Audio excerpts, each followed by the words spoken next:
I've always felt an affinity, a subliminal affinity, with the year 1912. It has repeatedly resonated with me the way, say, a lucky number might with other individuals. The attraction of 1912 has resonated with me not in an intentional or logical way. It feels a visceral connection with me. Nonetheless, over time, I have superimposed a rational explanation for my magnetic draw to the year 1912. A confluence of characters and events influential to my fate converged in New York City, the place of my upbringing, during that pivotal year in a synchronistic way that seems to transcend coincidence. That's the best I can do to logically explain why I'm so lured to 1912. My grandfather, Tom Curran, was an Irish Catholic New Yorker born in 1888 to immigrant parents from Ireland. In 1912, he had a 2-year-old son named Tommy. Another Irish Catholic New Yorker, also born in 1888, also to immigrant parents from Ireland, also had a 2-year-old son in 1912. That was Eugene O'Neill, the first great American playwright and the only author ever to win 4 Pulitzer Prizes. His 2 most famous plays he set in 1912, Long Day's Journey into Night and The Iceman Cometh. Why was 1912 also a seminal year for Eugene O'Neill? And what does this have to do with me? Eugene O'Neill was a negative foil to my faithful family provider, Grandpa Tom. For in 1912, Eugene O'Neill abandoned his wife and 2-year-old son and checked himself into a sleazy New York City flophouse on Fulton Street, not far from my grandparents' apartment. There, after washing down booze, an overdose of over-the-counter barbiturates, he drank himself unconscious. The despairing drifter's attempted suicide had almost succeeded when 2 fellow flophouse boarders found him. Taken to Bellevue Hospital, Eugene O'Neill was diagnosed with consumption, tuberculosis, and spent the rest of 1912 in a sanitarium. While recovering there in 1912 from that tuberculosis, young Eugene O'Neill underwent an epiphany and decided to devote himself full-time to writing plays. Decades later, he will immortalize this pivotal turning point of 1912 by setting his 2 landmark plays in that year, his year of resurrection and rebirth. So it's clear then why 1912 was a landmark year for Eugene O'Neill. But why for me? Yes, I too pursued playwriting as a career, and this Irish Catholic New York playwright, Eugene O'Neill, as a 24-year-old parent of a 2-year-old son, is obvious foil to my responsible family provider, Grandpa Tom. Also in 1912, that would-be uncle of mine, little Tommy, died 2 months shy of his 3rd birthday of diphtheria. After his funeral, my grieving grandmother never again returned to the Lower East Side apartment where he had died. Growing up in my grandmother's house, I was often reminded I was Uncle Tommy's namesake and Grandpa Tom's.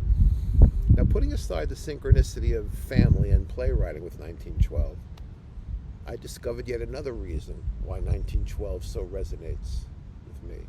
I learned that Abdu'l-Baha, one of the 3 central figures of the Baha'i faith, spent many months in New York City in 1912. I would be 22 years of age before I would first hear of Abdu'l-Baha and declare myself as a Baha'i that very same week. But something in my New Yorker soul seems to have always leaned toward 1912, like a plant to the sun. Abdu'l-Baha was already a well-known voice in the international peace movement in 1912. One reason he had crossed the ocean by ship in the 7th decade of his life, over 40 of which he had spent imprisoned, was to speak at the Conference on International Arbitration, the Lake Mohonk Peace Conference. Having decided not to board the Titanic, On the evening of April 10th, 1912, he entered New York Harbor on the RMS Cedric, with the lights of Manhattan glimmering in the distance. The ship anchored between Staten and Coney Islands at a quarantine station. And then on the following morning of Thursday, April 11th, 1912, the Cedric was preparing to enter the Narrows at 8 a.m. when reporters sped out in cutters to board the ship. Reporters from the 15 daily New York newspapers wanted to interview the renowned passenger from the Holy Land. In the small passenger suite, reporters in heavy overcoats and derby hats jostled for space in the impromptu press room. They peppered the Persian visitor with questions about the two hot topics of the day: world peace and women's suffrage. The modern suffragette is fighting for what must be, Abdu'l-Baha answered. The world in the past has been ruled by force, and men have dominated over women by reason of his more forceful and aggressive qualities, both of body and of mind. But the scale's already shifting. Force is losing its weight. Mental alertness, intuition, and the spiritual qualities of love and service, in which woman is strong, are gaining ascendancy. Hence, the new age will be an age less masculine and more permeated with the feminine ideals. Or, he added in explanation, to speak more exactly, it will be an age in which the masculine and feminine elements of civilization will be properly balanced. As the reporters jotted down their notes, the Cedric started her engines for her final cruise up the Narrows. Abdu'l-Baha suggested the conversation continue on deck, and the reporters agreed. As the big ship then nosed north up New York Harbor, the city rose to meet her. As the Cedric came abreast the Statue of Liberty, Abdu'l-Baha stood erect. There, he said, extending his arms in salutation to Lady Liberty, is the New World symbol of freedom. After being 40 years a prisoner, I can tell you, he told the reporters, that freedom is not a matter of place. It is a condition. When one is released from the prison of self, that is indeed a release. The ocean liner continued up the Hudson, past the Battery, and the dockside barroom dives that epitomized the prison of self.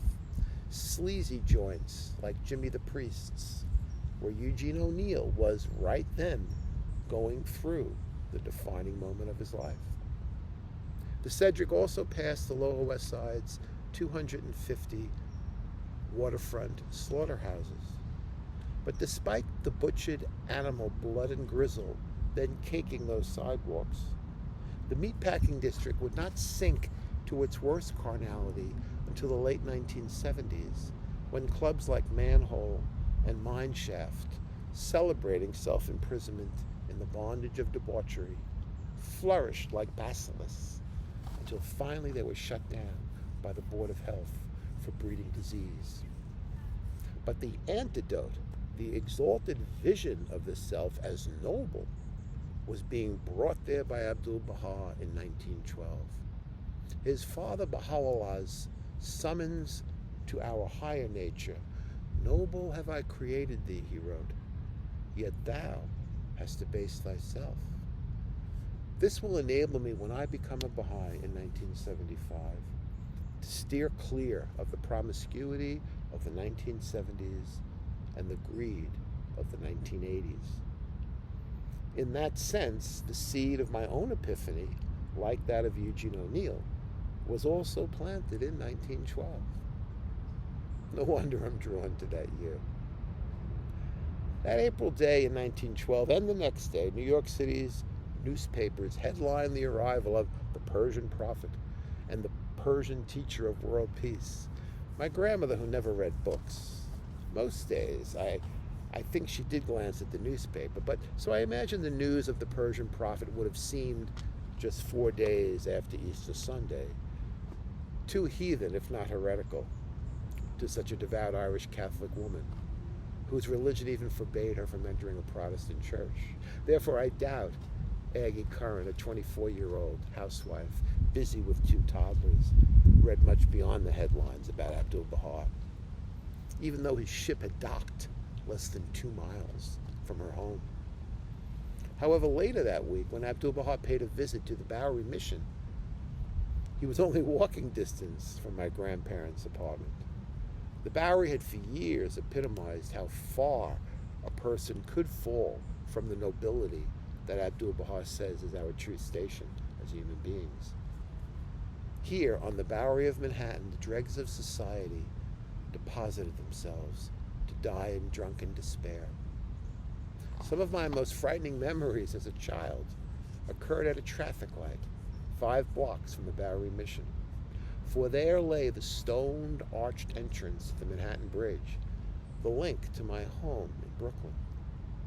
Every time my father drove the family home from Manhattan, he had to stop at that red light. As soon as he did, either Mom or Grandma Aggie would shout to us kids, "Quick, roll up your windows," as broken men with bloody, stubbled faces staggered toward our car. These bums, as they were called, the word homeless lay decades in the future, with their glazed eyes, carbuncled noses, and ragged clothes, seemed almost otherworldly, like the walking dead. As they swiped at our windshield with a filthy rag, only a thin pane of glass, like the flimsy veil of mortality, separated me from their stark reality.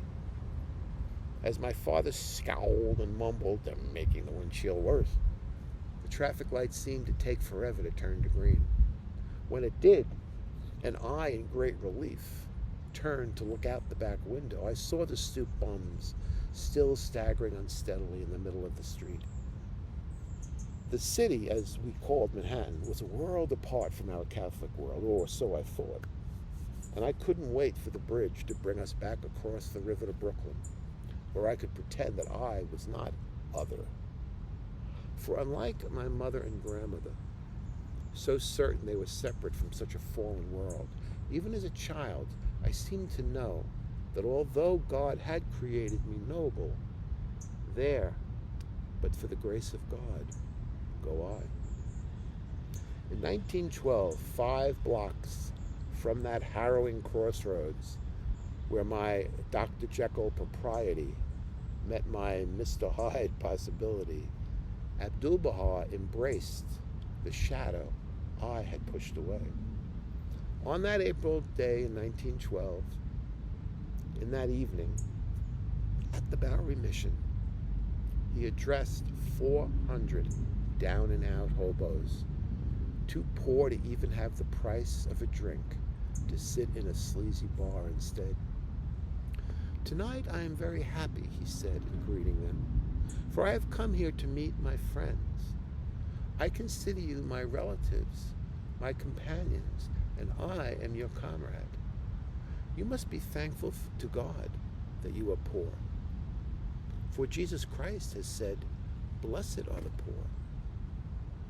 He never said, 'Blessed are the rich.' He also said that the kingdom of God is for the poor." The white-bearded Persian visitor then stood in the mission doorway and shook the hand of every single one of the 400 ragged men. Although Abdu'l-Baha gave each callous palm that he warmly clasped a piece of silver, he also gave back to these men a piece of their dignity. A well-known Tribune reporter on hand, famed for her caustic wit, became uncharacteristically softened by her experience of Abdu'l-Baha. "Think of it," she wrote in her next article. "Someone actually coming to America and distributing money, not here, taking it away. And it was all done so unostentatiously, so gracefully, without any fuss or fume." I've just finished reading an excerpt from my generational memoir, Old Wives' Tale. And I wrote this book largely because the great 20th century thinker and psychologist Carl Jung reminds us that both body and soul, he writes, have an intensely historical character.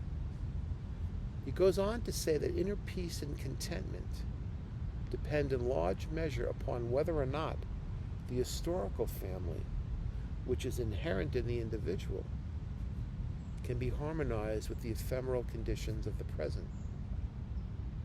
We are indeed a multitude of others, a fact that our soul often grasps as mine did, long before our minds do. So may we all work to help everyone recognize this oneness of the human family.